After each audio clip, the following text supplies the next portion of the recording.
नमस्कार दोस्तों, पहल टीवी के कार्यक्रम सीधी बात आपके साथ में आपका स्वागत है। दोस्तों, मैं हूं डॉक्टर संजय कुमार, आपके साथ आपका दोस्त, आपका हमदर्द। दोस्तों, आपने देखा होगा हमारे जो गृह मंत्री हैं अमित शाह जी ने अभी एक ट्वीट किया था। उन्होंने अपने ट्वीट में कहा कि 25 जून हर साल संविधान हत्या दिवस मनाया जाएगा। अब संविधान हत्या दिवस का मतलब ये नहीं है कि सरकारी कोई छुट्टी होगी। सच्चाई है कि लोगों तक जन जन तक बात पहुंचाई जाएगी सेमिनार करके, और दूसरे तरह के जैसे नुक्कड़ सभा होती है, और भी कई तरह के माध्यम होंगे जिन माध्यम से बताया जाएगा किस तरीके से 25 जून 1975 को तत्कालीन प्रधानमंत्री श्रीमती इंदिरा गांधी जी ने आपातकाल की घोषणा की थी। कांग्रेस के लोगों ने रोष किया है कि हत्या जैसे शब्दों का प्रयोग क्यों किया गया है। सच्चाई तो यही है कि हत्या शब्द भी इसके लिए कम है। हाँ, संविधान की हत्या हुई थी उस दिन। किस तरीके से मीडिया को बिल्कुल उनके मुंह पर टेप लगा दी गई, बड़े बड़े पत्रकार जो हैं उन्हें जेलों में रख दिया गया, और विपक्ष के नेताओं को जेल में रख दिया गया, आवाज उठाने वालों की बोलती बंद कर दी गई।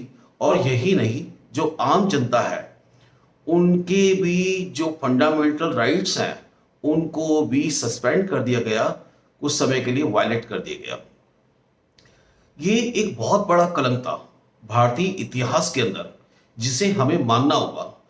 अब क्या है कि 1975 के बाद जो नई जनरेशन आई उनको तो इस मामले में कुछ पता नहीं, क्योंकि अभी जिस तरीके से नैरेटिव पैदा किया कांग्रेस ने, और एक चुनाव से पहले उन्होंने कहा कि किस तरह संविधान का दुरुपयोग हो रहा है, संविधान के खिलाफ इसे सरकार जा रही है, संविधान को वायलेट करने में लगी हुई है, लेकिन सच्चाई उनको पता नहीं थी। तो ये बहुत जरूरी था बीजेपी के लिए कि अब जो नई जो जनरेशन आई है, नई जो कौम आई है, नई जो जमहूरियत आई है, उसको ये बताना जरूरी है कि संविधान का जो तिरस्कार किया गया, संविधान का जो गला घोटा, संविधान की जो हत्या करी, वो बीजेपी ने नहीं करी, किसी और पार्टी ने करी, स्वयं कांग्रेस ने की थी। बल्कि मैं तो यही कहूंगा कि बीजेपी थोड़ा सा लेट हो गई जब वो संविधान के मामले में लोगों को गलत सूचनाएं देने लग गए थे कि आते ही मोदी जी संविधान खत्म कर देंगे। बीजेपी को तो उसी समय, इलेक्शन के समय में ही इस बात का जिक्र, यानी कि जो संविधान की हत्या की गई 25 जून 1975 के बारे में बता देना चाहिए था। तो कि जो हमारे राजनाथ सिंह जी है उनको भी जेल में डाल दिया गया था, तब उनकी माता जी का देहांत हो गया था।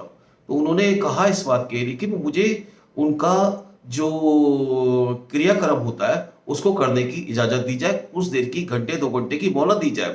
तो आपको जानकर हैरानी होगी, इंदिरा जी ने उस समय उनको अपनी माता जी का क्रिया करने के लिए थोड़ी देर की, यानी घंटे 2 घंटे की भी मोहलत नहीं दी थी। तो आप ये देखिएगा कि जो संविधान की कांग्रेस बात करती है, क्या उनको कभी आपने देखा है इस बात की बात करते हुए कि असल में संविधान का गला किसने घोटा? बाकी ये बात मैं बीजेपी की अप्रिशिएट करता हूं कि हर व्यक्ति को वो काला अध्याय, वो काला दिन, वो काला दिवस वो याद होना चाहिए, और न्यू जनरेशन को पता होना चाहिए कि वास्तविकता में संविधान का गला किसने घोटा। बाकी आपके क्या ख्यालात है इस मामले में, कमेंट करके बताइए। जय हिंद, जय भारत, वंदे मातरम। नमस्कार।